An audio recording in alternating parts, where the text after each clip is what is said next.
This short video of a PowerPoint is entitled OMVs, the letter O, the letter M, the letter V, and that stands for Objective Moral Values. So it's OMVs, question mark.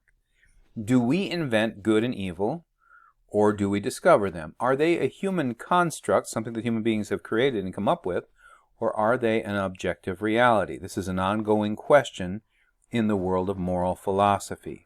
Are they more comparable to fashion and to art, or are they more comparable to matters of math and of science that have objective existence in the real world? It's an old poem, not that old, called It All Depends. And it says, it all depends on where you are, it all depends on who you are, it all depends on how you feel, it all depends on what you feel. It all depends on how you're raised, it all depends on what is praised. What's right today is wrong tomorrow. Joy in France and England sorrow. It all depends on point of view. Australia or Timbuktu. In Rome, do as the Romans do.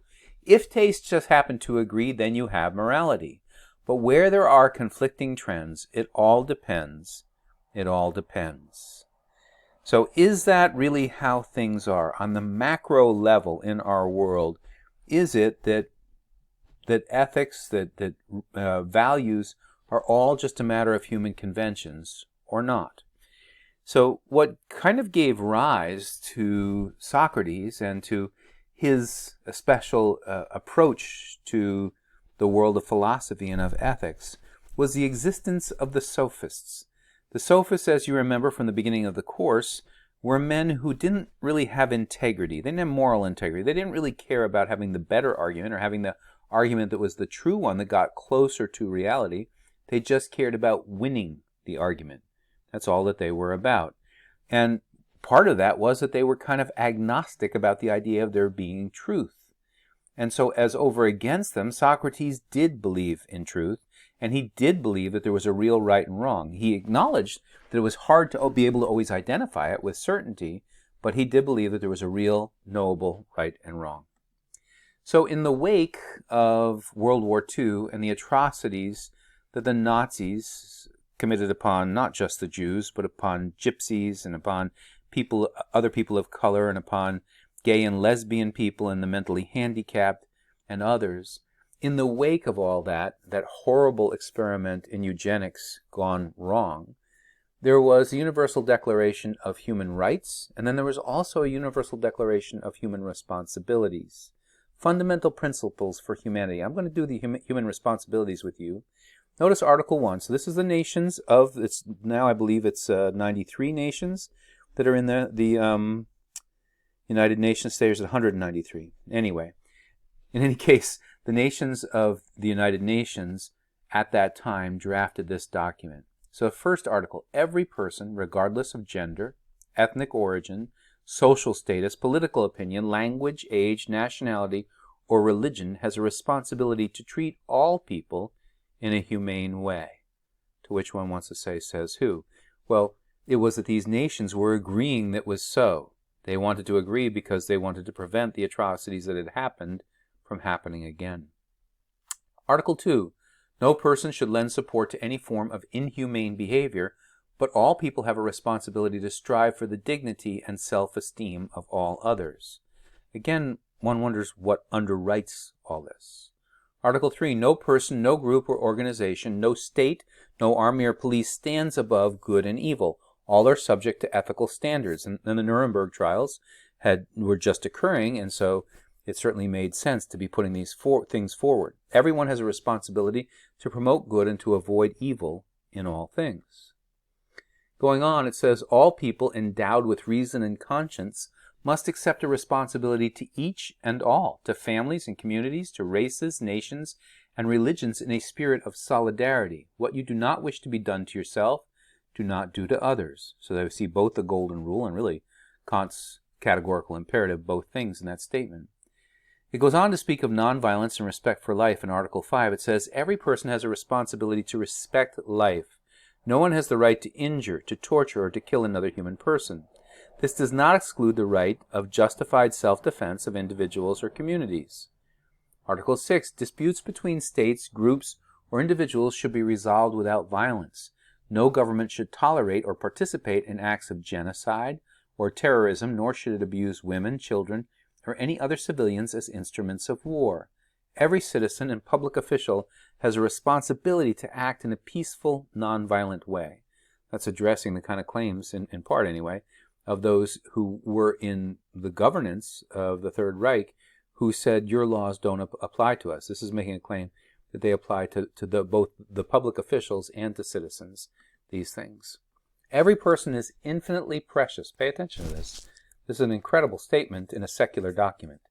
Every person is infinitely precious and must be protected unconditionally. The animals and the natural environment also demand protection.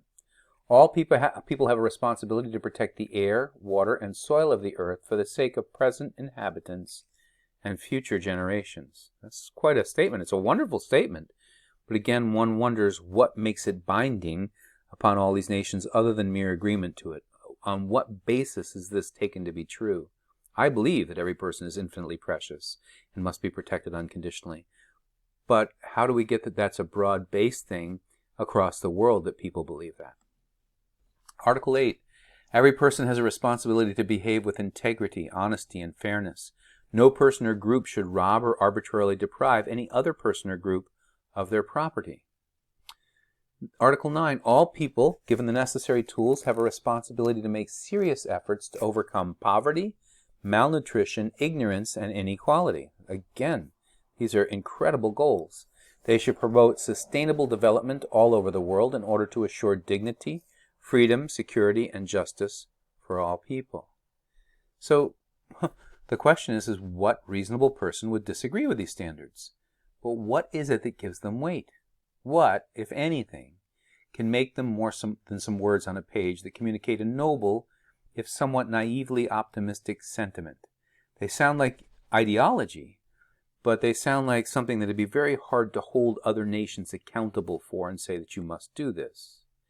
So the question here, in talking about objective moral values, the idea that there's real rights and wrongs, is can we legitimately claim that universal standards, meaning universal moral standards, really do exist?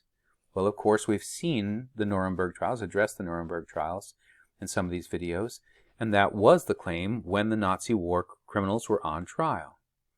By what standard, if any, can we, in a non-arbitrary way, measure the rightness or the wrongness of human actions? That's the question. So, like I said, is morality more like art or more like science? Do we as humans create it or do we discover it? Are there any transcultural, transtemporal, that means across all cultures and across all time, goods and bads, moral goods and bads? Things which in all cultures and at all times are either good or bad in and of themselves. Is there some ultimate standard by which we can judge laws to be good or bad? Or is all positive law, man-made law, just relative? Is that how it works? We certainly, as human beings, behave and speak as though we believe in an ultimate standard. From the time we're very little, if we think we've been wronged, you'll hear a child say, "That's not fair," because resident within the mind of that child is the idea of equality, of being treated equally to others, and so on. Even those of us who deny any ultimate source of moral laws speak as though there are basic moral principles that are true quite apart from our belief or our opinion that they're true. We really do. And we cheat. So when we say that there aren't anything like this, then we cheat because we turn around when we're in the situation where somebody's wronging us, and we act as though there are these things. So what's the point? Why address this? Well, the point is this: you don't have to be religious to believe in right and wrong, good and evil, virtue and vice, which is across time and across space, that isn't restricted to any particular area or country, and isn't restricted to a particular point in time. You don't have to be religious to believe in that. You really don't. In fact, most all well-known ethicists hold to some form of ethical realism. It's a question of how much. What do I mean by that when I say that they hold to some form of ethical realism? Let's take a couple of concerns. Clitoridectomy, which we've dealt with in this class, also known as female genital mutilation. Honor killings, where if a woman is raped, we kill the victim instead of going after the one who raped her, because it's brought dishonor on the family. That's in some Arab countries. Rape in order to secure a bride. That's in many different countries that has been done, so that the woman who's been raped, who said no to the offer of marriage, now gets raped so that she becomes, quote, damaged goods, and she'll have to marry her attacker. Sati or suti, practice that formerly was done in both India and Pakistan, that a woman was thrown alive onto the funeral pyre of her deceased husband and was immolated or burned alive to go on to the next life or the next world together with him. And even if somebody is with all those things above, if they say, well, with all those things above, I don't agree that those are wrong, pretty much all people, there's no ethicist that says it's okay to torture innocent people. And actually, interestingly, as over against people, frequently I see with my students that there's even a greater concern with animals, about cruelty to animals, than there is about cruelty to people, which is hard for me to sort out and figure out. But these are some of the things that we could put on a short list of objective moral values that would say that these things are objectively true. These things ought not to be done, that they should be forbidden. So the issue, though, is this: what makes them wrong? Plain and simple, what makes them wrong? What, if anything, can give weight to ethics and to ethical prohibitions? So I just have two things here that are hopeful things, that are pointers towards the natural law, which is what our next PowerPoint video will be about. The first one is the author, J.L. Mackie. John Mackie was a pretty amazing, brilliant Australian philosopher who taught in England for most of his life. And he wrote a book called Ethics Inventing Right and Wrong. I've already spoken about it in this class. It is probably the toughest book an argument to try to refute with regard to the idea that right and wrong are just human conventions. They're all made up by human beings. So I was trying to answer the arguments that Mackie gives in that book when I came across a book that he had written that was kind of refuting the idea of theism. His book is entitled The Miracle of Theism. But interestingly, in that book, he says this. He says, if we take conscience, his experience of conscience, your experience of conscience, at its face value and accept as really valid what it asserts, we must say that there is a rational prescriptivity. That means this ought to be done, like a doctor gives you a prescription. There's a rational prescriptivity about certain kinds of actions in their own right. That they are of this or that kind is in itself a reason for doing them or for refraining from them. So that we think about certain actions, we think that's the right thing to refrain from, or that's the right thing to do. And it's just we know it. Somehow we innately know this. He says there is a to-be-doneness or a not-to-be-doneness involved in that kind of action in itself. So, if so, there is no need to look beyond this to any supernatural person who commands or forbids such action. So he's saying that this is my experience of conscience. I experience in conscience that I ought not to do this or I ought to do that. Equally, the regret, guilt, shame, and fear associated with the consciousness of having done wrong, although normally such feelings only arise in relation with persons, are in this case natural and appropriate. What conscience, taken at its face value, tells us is that this is how one should feel about a wrong action simply in itself. In other words, John Mackie, who said we invent ethics, believed in self-evident right and wrong. That's what he says. He's saying this is what I experience with my conscience. So that's a pretty interesting thing to see that, I would say, the greatest ethical skepticist of the 20th century speaking this way about the experience of conscience. It's a good indicator that there is something real here. The last thing I'll mention here is the Religionsgeschichtliche, which is the history of religion school, which is a phenomenon of the 19th century in Germany, associated with a school, the Göttingen school. And it's just the secular study of the phenomenon of religion as a human phenomenon. And it had a lot of different things that it brought forward, but one of the most fascinating things is that it addressed that in religions of any sort, no matter what religion it is, there is a creed, there's something that they believe, there is a code, a moral code, and there is a cult. By cult, they don't mean the person's showing up, knocking on your doors, who are trying to push some religious agenda, that kind of a cult idea. Cult here means the outward trapping. So I have a friend who's a rabbi, and she wears a prayer shawl, and she wears a kippot on her head.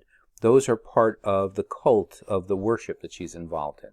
Okay, so creed is the beliefs, the code is the moral code, and the cult is the outward trappings of religion. Here's the, you could also say word, whatever their scriptures are, and then works, and then worship. So those would be another way to say those three things.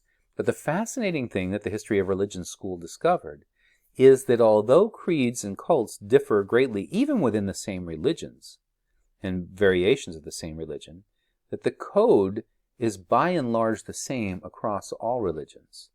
That's a pretty good indicator that you really can't come up with some sort of a new morality, that human beings have a core, basic understanding of what right and wrong is.